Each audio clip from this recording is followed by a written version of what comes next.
नमस्कार बंधुरा आज के आमी तोमादेरके हाঁসের ডিম बानानो देखाबो। तो देखो आमी एखाने एकटा पाका टमेटो दुटो काँचा पेঁয়াজ आदा रसुन बाटा एकटा आध पाका टमेटो धने पाता कुचि चारटे गोटा आलू निये निয়েছি 5टा ডিম हलुद गुঁড়ो काश्मीरी रेड चिली पाउडार चीनी लवण धने गुঁড়ो और परिमाण मतो सादा तेल निये निয়েছি और आमार घरे बानानो गरम मशलार गुঁড়ो।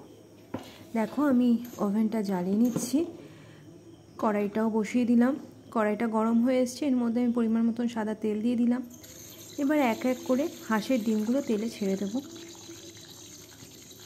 দেখো আমি হাঁসের ডিমগুলো দিয়ে দিয়েছি তেলে। এরপর আমি স্বাদ মতন লবণ একটু হলুদ গুঁড়ো আর একটু কাশ্মীরি রেড চিলি পাউডার দিয়ে দিলাম। এবার আমি ডিমগুলোকে ভালো করে ভেজে নেব, একটু লাল করে ভেজে নিচ্ছি। ডিমগুলো আমার ভাজা হয়ে গেছে। এবার এই তেলে আমি এক এক করে আলুগুলো ছেড়ে দেব।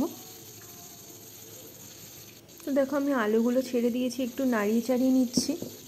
এরপর আমি এর মধ্যে সামান্য একটু লবণ আর একটু হলুদ গুঁড়ো দিয়ে দেব।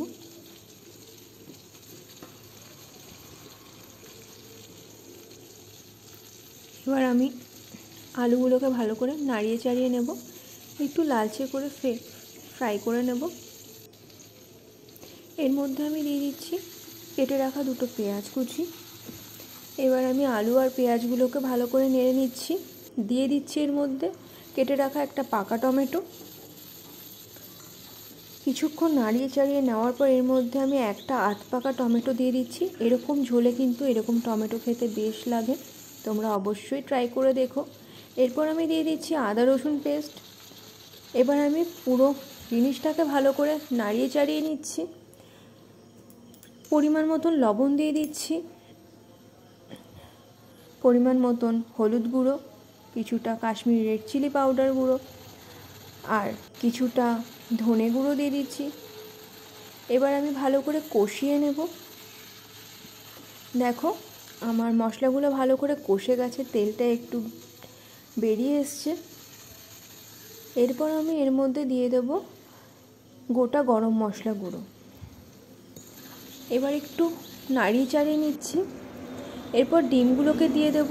এবার পুরো মশলা সবজিগুলোকে ভালো করে কষিয়ে নেব। ভালো করে কষানো হয়ে গেছে, দেখো একটু লালচেও হয়ে গেছে, তেলও বেরিয়ে এসছে। এরপর আমি এর মধ্যে দিয়ে দেবো পরিমাণ মতো জল। তোমরা ঝোল যতটা খেতে চাও সেই পরিমাণেই জল দেবে। কিছুটা নাড়াচাড়া করে আমি এটাকে ঢেকে দেব। আমি কিছুক্ষণের জন্য ঢাকনাটা দিয়ে ঢেকে দিলাম। এবার আমি ঢাকনাটা তুলে নিলাম। দেখো ঝোলটা ফুটে এসছে, আলুগুলো একটু নরম হয়ে এসছে। ফাইনালি আমার কিন্তু ডিমের ঝোল রেডি। একটুখানি ধনেপাতা কুচি ছিটিয়ে দিচ্ছি, ধনেপাতায় কিন্তু একটা সুন্দর ফ্লেভার এনে দেয়। তো আমার ডিমের ঝোল তৈরি হয়ে গেছে। আমি এটাকে এবার সার্ভ করে নিচ্ছি। তোমাদের যদি রেসিপিটা ভালো লাগে অবশ্যই বাড়িতে এভাবে ডিমের ঝোল বানিয়ে খাবে সবাই। ভিডিওটা ভালো লাগলে লাইক শেয়ার সাবস্ক্রাইব করে দিও। Thank you.